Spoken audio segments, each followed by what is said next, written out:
नमस्कार, good morning.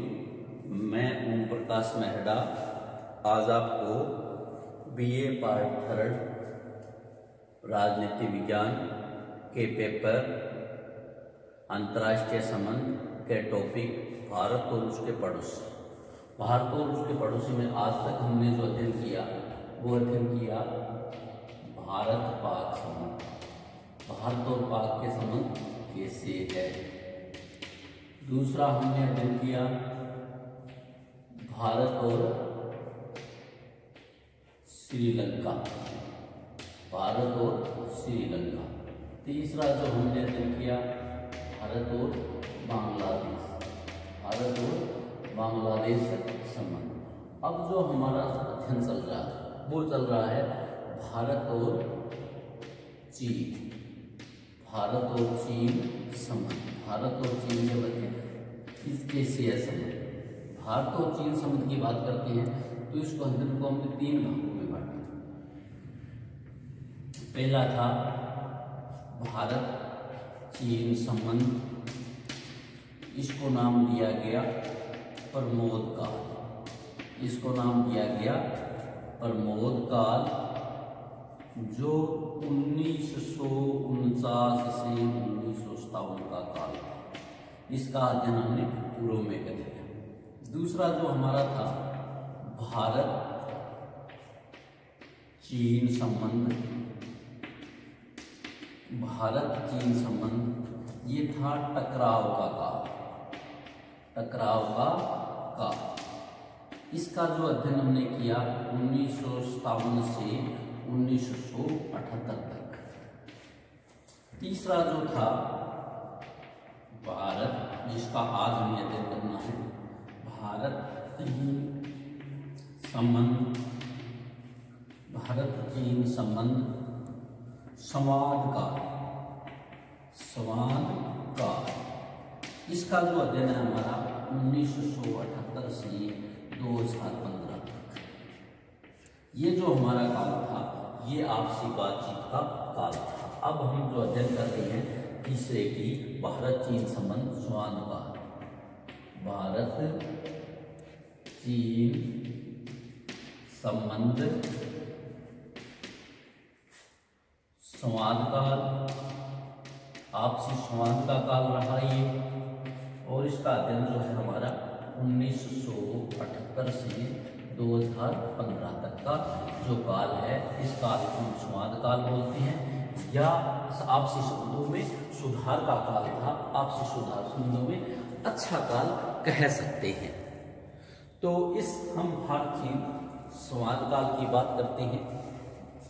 Bharat में 1977 में जनता सरकार के सत्तारूढ़ होने तथा चीन में माओवादी नेताओं द्वारा बागडोर संभालने जाने के बाद दोनों देशों में विगत संबंधों को भूलकर, विगत जो आपसी टकराव था उसको भूलकर नए सिरे से इस काल में भारत में और चीन में दोनों देशों में सरकारें परिवर्तनशील हुई। परिवर्तनशील होने के कारण दोनों देशों ने पुरानी बातों को भूलकर नए सिरे से मधुर संबंध बनाने की दिशा में प्रयास किए। कूटनीतिक माध्यमों से भारत ने पीकिंग में इस बात के संकेत मिले कि भारत के साथ संबंध सुधारने का चाइना इच्छुक है। भारत के साथ संबंध सुधारने का चीन इच्छुक है। 1975 में टेबल टेनिस की प्रतियोगिता कोलकाता में हुई भारत और चीन के मध्य, जिसमें चीनी खिलाड़ियों का एक दल भी भाग लिया। जनवरी 1978 में वान वागपिननोन के नेतृत्व में एक उच्च स्तरीय प्रतिनिधि मंडल भारत की यात्रा पर आया।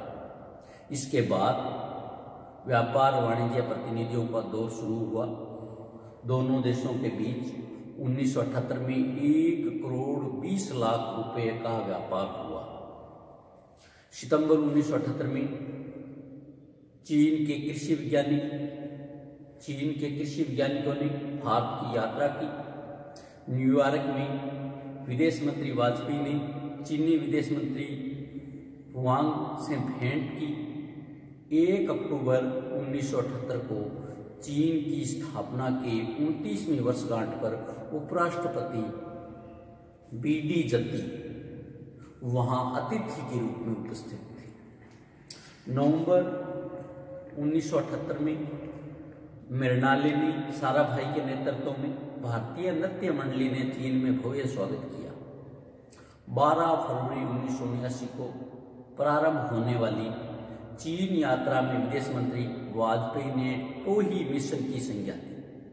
विदेश मंत्री वाजपेयी के अनुसार उनकी पीकिंग यात्रा का उद्देश्य लेन देन करना नहीं था, अपितु यह जानना था कि इतने वर्षों के बिगड़े हुए संबंध आज चाइना में हुआ क्या है, चाइना चाहता क्या है। वाजपेयी की चीन यात्रा में सीमा विवाद का हल नहीं ढूंढा जा सका, क्योंकि यह पेचीदा मामला था। वाजपेयी की चीन आने का निमंत्रण देकर चीन ने जहां भारत को फुचकारने का प्रयास किया, भारत को शांत करने का प्रयास किया, वहां यात्रा के समय को वियतनाम पर आक्रमण के लिए चुनकर उसने भारत को परोक्ष धमकी दे दी। यानी वियतनाम को आक्रमण चुना और भारत से संबंध फुचकारने की कोशिश की। इसका मतलब प्रत्यक्ष नहीं, परोक्ष रूप से भारत को धमकी दे दी थी। उसने 1962 के आक्रमण की भी याद दिला दी।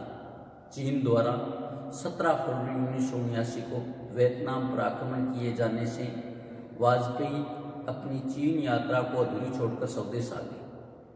वाजपेयी की चीन यात्रा से स्पष्ट हो गया कि जब तक सीमा संबंधी मामले और कश्मीर में संबंधित कुछ प्रश्नों का संतोषजनक समझौता नहीं हो जाता, तब तक चाइना के साथ मैत्रीपूर्ण संबंध स्थापित नहीं हो सकते।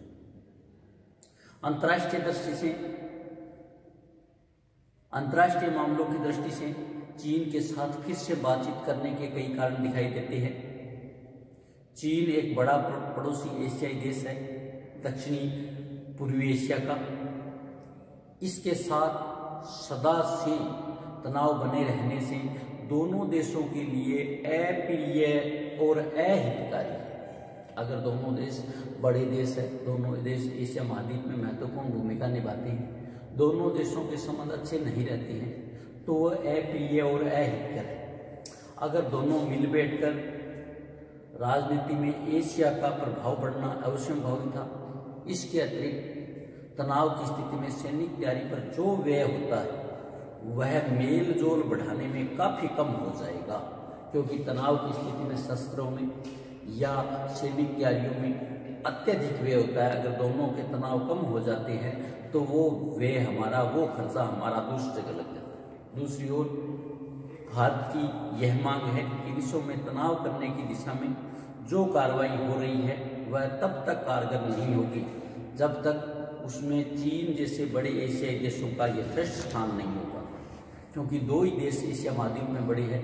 अगर चीन का सहयोग नहीं रहता है तो वो कार्रवाई अच्छी कार्रवाई नहीं होती, अच्छे प्रयास नहीं होते। जब भारतीय अंतर्राष्ट्रीय प्रयासों में चीन को यथोचित स्थान दिलाने का पक्षधर है तो उसका स्वयं चीन ने मुंह फेर रहना अप्रत्यक्ष असंगत होगा। उधर चीन भारत की ओर दोस्ती का हाथ बढ़ाने के लिए आंतरिक और बाह्य कारणों से विवश है।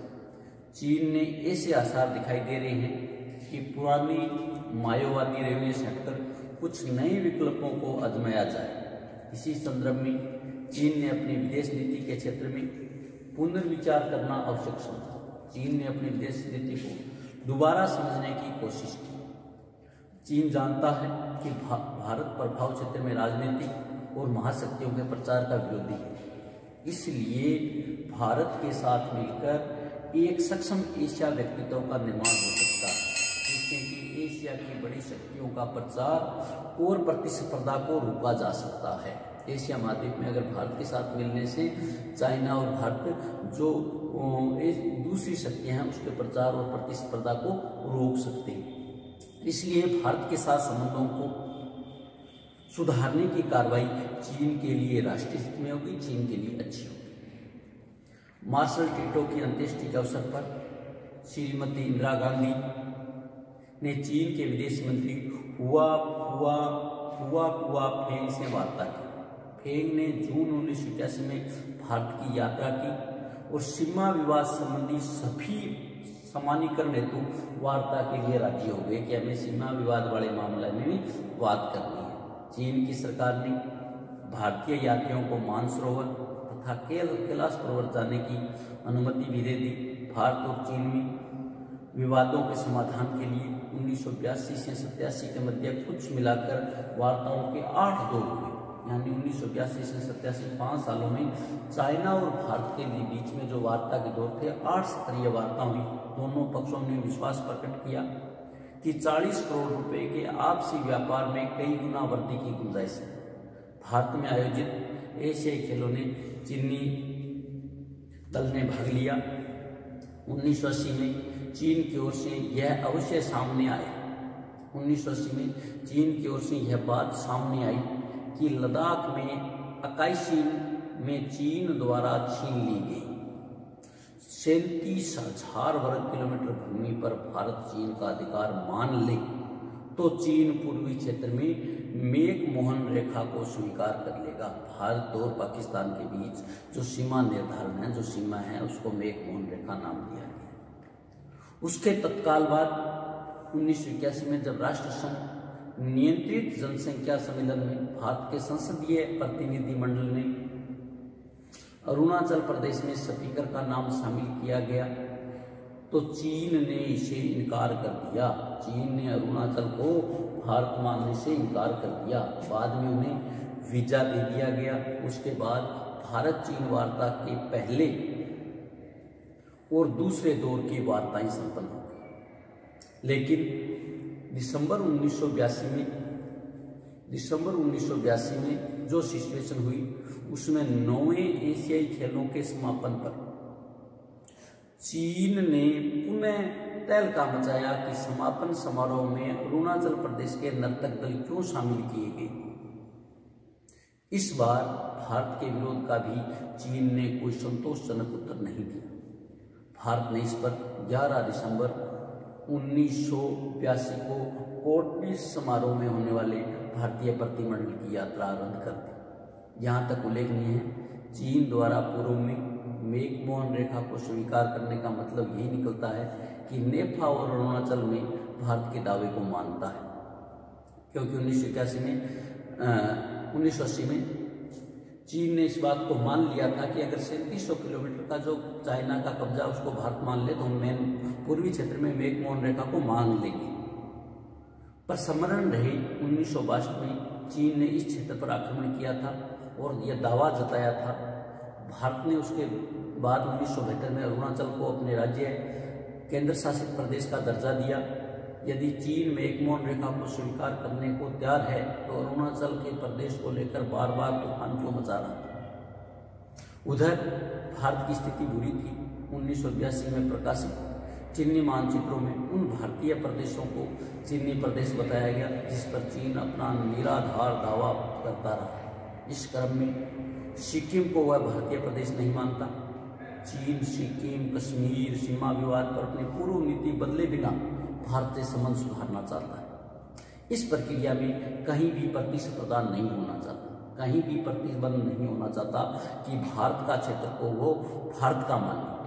वो अपनी पूर्व स्थिति के तहत भारत से संबंध सुधारना चाहता। दोनों देशों के बीच 19 जुलाई 1986 को बीजिंग में वार्ता का 7वां दौर शुरू हुआ। इस वार्ता में चीन द्वारा 30 जून 1986 को भारतीय सीमा में की गई घुसपैठ पर चिंता व्यक्त की गई।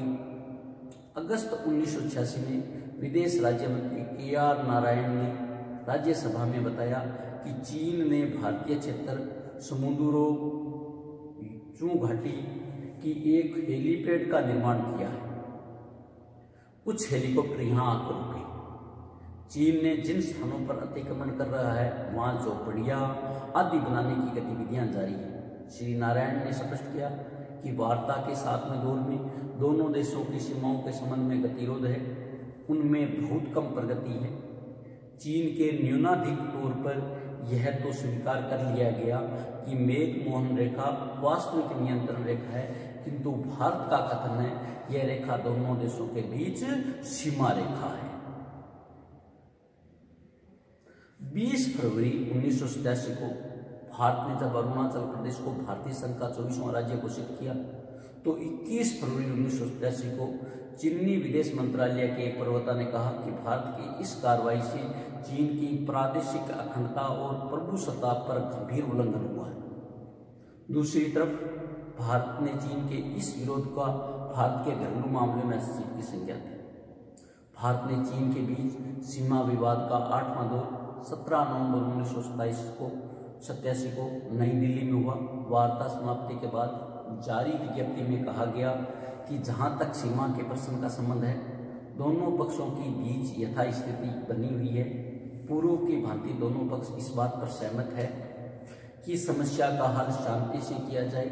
ऐसा कोई कार्य न किया जाए जिससे चीन और भारत के बीच तनाव आए। ये 8वें दौर की वार्ता 17 नवंबर 1987 में। नेक्स्ट है हमारा प्रश्न, प्रधानमंत्री राजीव गांधी की चीन यात्रा दिसंबर 1988। प्रधानमंत्री भारत के प्रधानमंत्री राजीव गांधी की चीन यात्रा दिसंबर 1988 यानी 19 दिसंबर से 22 दिसंबर 3 दिवसीय यात्रा। प्रधानमंत्री राजीव गांधी ने चीन से संबंध सुधारने के लिए 3 दिवसीय यात्रा दिसंबर 1988 में की। 4 दिवसीय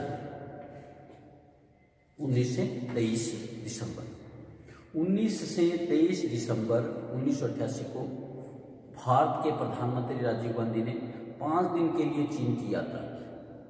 पिछले 34 वर्षों के बाद भारत के किसी प्रधानमंत्री की पहली चीनी यात्रा थी।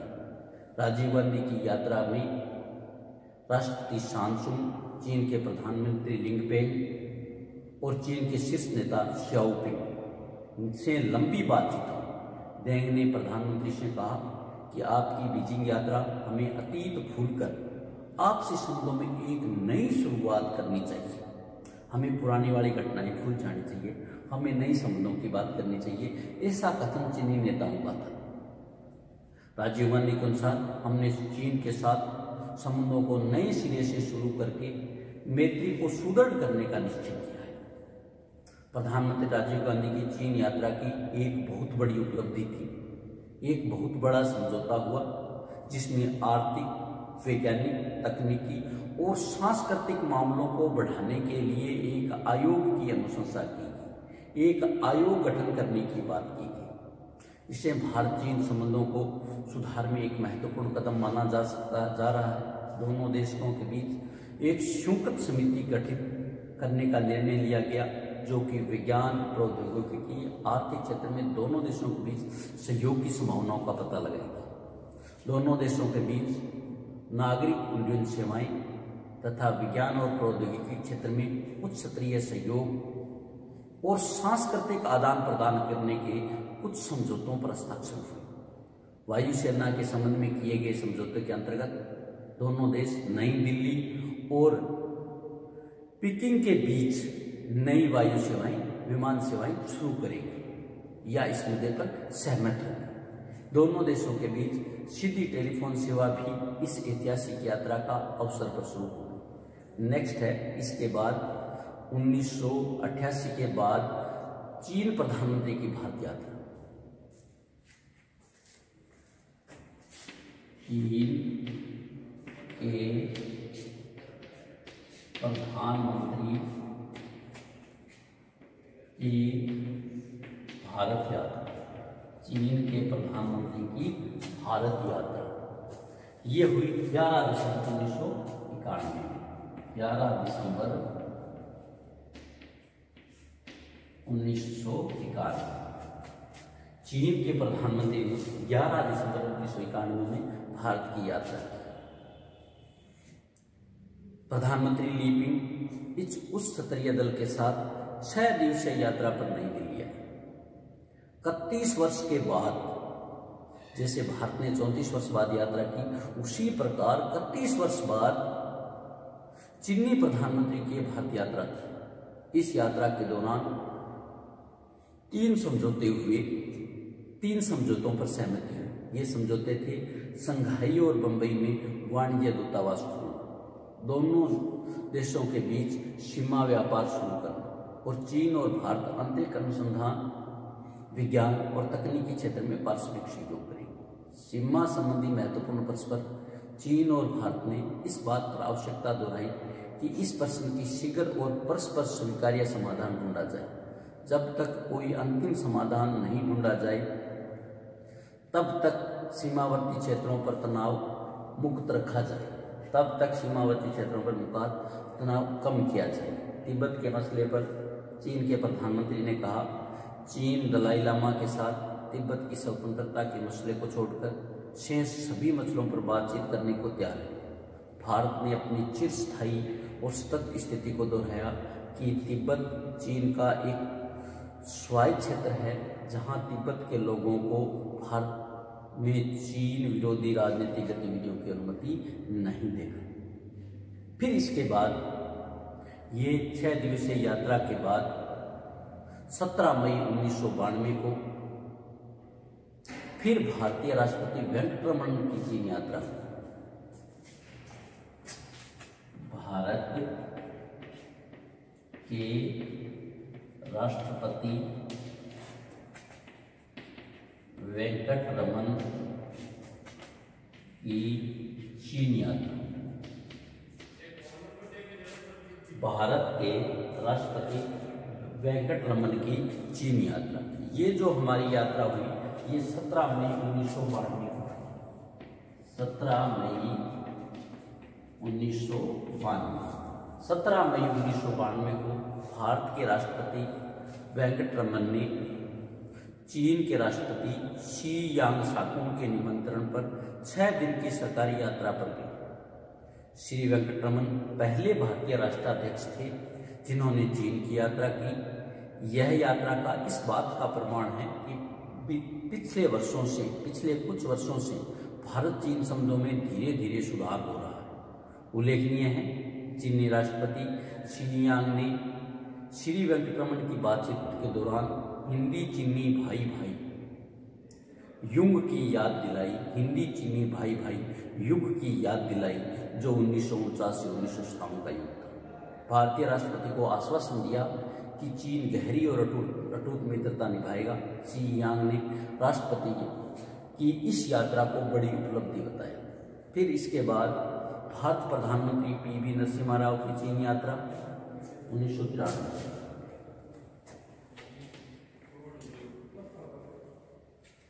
भारत के प्रधानमंत्री पी.वी. नरसिम्हा राव की चीन यात्रा 1993।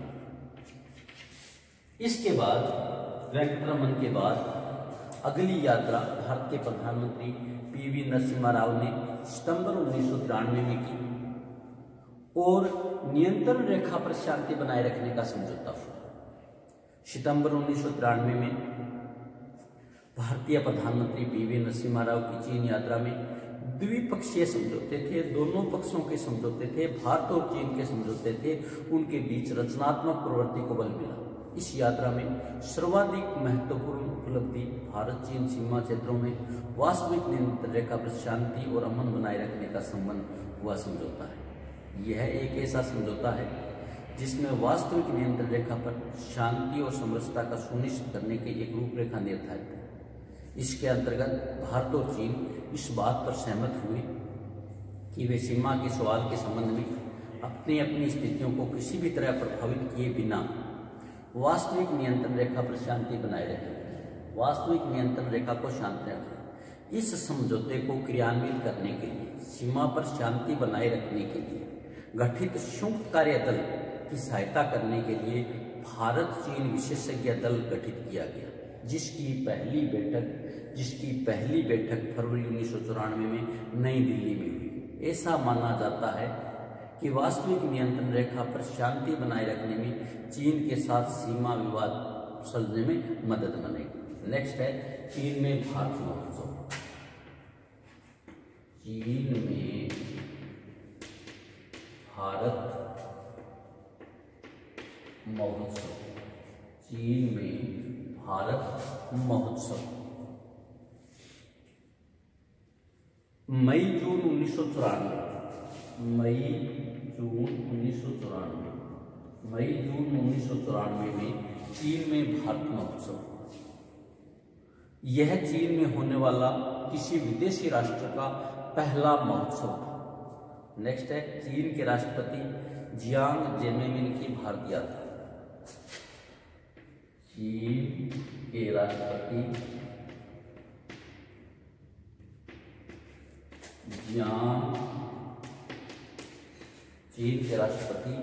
जियांग जेजेमिन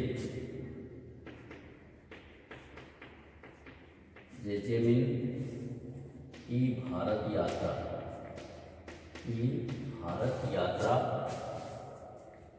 1 दिसंबर 1996। चीन के राष्ट्रपति जियांग जेमिन ने 28 नवंबर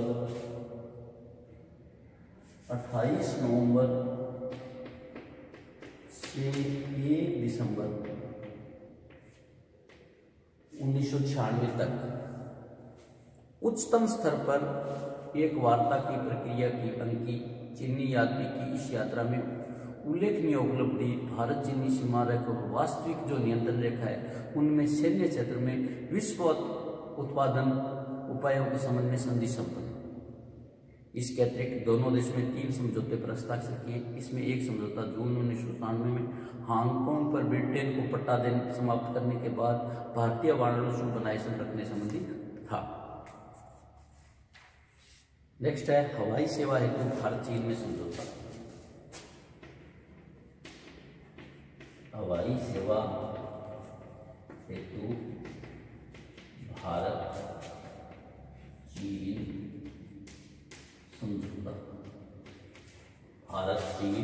समझौता। मई 1997 में भारत चीन ने एक द्विपक्षीय विमान समझौता किया, जिसके परिणाम स्वरूप दोनों देशों के बीच सीधी विमान सेवाएं प्रारंभ हो जाएगी। समझौते के तहत दोनों देश अधिकतम दो विमान सेवा कंपनियां दोनों देशों के मध्य विमान सेवा उपलब्ध कराने को अधिकृत रहेगी और इस किस्म में विमान सेवा में दो तीन उड़ानें नियमित होंगी। इसके बाद नेक्स्ट जो हमारा है विदेश मंत्री जसवंत सिंह की चीन यात्रा। विदेश मंत्री जसवंत सिंह की चीन यात्रा 97 के बाद हवाई सेना समझौते के बाद विदेश मंत्री जसवंत सिंह ने 14-15 जून 1999 को चीन की यात्रा की और तत्कालीन परिस्थितियों में कारगिल में चल रही भारत पाक संघर्ष की पृष्ठभूमि में यह यात्रा राजनीतिक दृष्टि से महत्वपूर्ण थी। चीन विदेश मंत्री जिया जुआन के बीच यह वार्ता के महत्वपूर्ण निर्णय किए गए। दोनों देशों के बीच सुरक्षा संवाद यंत्र प्रारंभ करने, सीमा पर नियंत्रण की वास्तविक रेखा बनाए रखने के लिए स्पष्ट बातचीत करने और कारगिल में एक दूसरे का दृष्टिकोण बनाना, ये बातचीत में 3 पहलू थे कि सुरक्षा संवाद तंत्र, सीमा क्षेत्र बनाए रखना और कारगिल में एक दूसरे का दृष्टिकोण। यह जसवंत सिंह की चीन यात्रा के दौरान 14 और 15 जून 1999 को समझौता हुआ। नेक्स्ट इसके बाद यही बातचीत का दौर चल रहा था। इसी दौरान करमापा लामा ने भारत में शरण ले ली और करमापा लामा की शरण के देने के मामले में चीन ने भारत को चेतावनी दी। 11 जनवरी 2000 को चीन ने भारत को परोक्ष चेतावनी देते हुए कहा कि वह भारत पहुंचे तिब्बती धार्मिक गुरु, धार्मिक नेता करमापा लामा की राजनीतिक शरण न दे। अगर उसने राजनीतिक शरण दी तो यह प्रयास अच्छे नहीं रहेंगे, यह बात ठीक नहीं रहेगी। तो चीनी विदेश मंत्रालय के अनुसार करमापा को दोनों देशों को सहअस्तित्व की जो बात थी, पंचशील के सिद्धांत थे, उसका उल्लंघन माना तो परोक्ष चेतावनी दी गई। नेक्स्ट इसी में है हमारा राष्ट्रपति KR नारायण की चीन यात्रा मई-जून 2000 में राष्ट्रपति KR नारायण ने चीन के संबंधों को सुधारने, मजबूत बनाने के उद्देश्य से मई-जून 2000 में चीन की यात्रा की और चीन की 6 दिवसीय इस यात्रा के दौरान पिछले 2 दशकों से जो संबंधों में टकराव आ रहे थे उनको सीमा विवाद के मुद्दे पर, परमाणु मुद्दे को ठंडे बस्ते में डाल दिया। लेकिन भारत ने दलाई लामा के साथ करमापा की मौजूदगी में होने वाली चीन विदेश विरोधी गतिविधियां बढ़ रही थी। दोनों देशों में उलझे सीमा विवादों को तर्क संगत हल निकालने में चर्चा की गई, बातचीत की गई और एक विशेष दल गठित करने का निर्णय लिया गया। तो दलाई लामा को धार्मिक गुरु मानता है, जिन्हें भारत की राजनीतिक गतिविधियों में शामिल होने की अनुमति नहीं दी जाएगी। दोनों देशों ने परमाणु तथा ताइवान मुद्दों को भी छोड़ते हुए सीमा विवाद को आपसी समझौते से हल करने की बात कही। तो आपसी समझौते में समझौता हुआ और सामंजस्य की भावना को आधार बनाया गया। आज हम भारत और उसके पड़ोसियों में हमने 3 देशों का पूर्व में अध्ययन किया था और भारत चीन संबंधों में आज जो हमने चर्चा की उसमें हमने भारत चीन अध्ययन में 3 काल में इसका अध्ययन किया गया।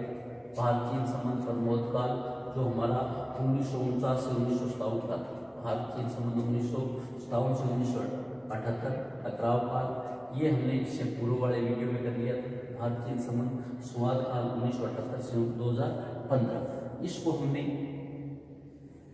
7 पॉइंटों में अध्ययन किया कि भारत के प्रधानमंत्री राजीव गांधी की चीन यात्रा, चीन के प्रधानमंत्री की भारत यात्रा, भारत के राष्ट्रपति वेंकटरमन की चीन यात्रा, भारत के प्रधानमंत्री PV नरसिम्हा राव की यात्रा, चीन में 5 और 6 मई और जून 1999 में चीन महोत्सव, चीन के राष्ट्रपति जियांग जेमिन की भारत यात्रा, हवाई सेवा, भारत चीन समझौता, विदेश मंत्री की चीन यात्रा। इस प्रकार आज हम इतना ही करेंगे, बाकी कल वाले वीडियो में करेंगे। धन्यवाद। ठीक है।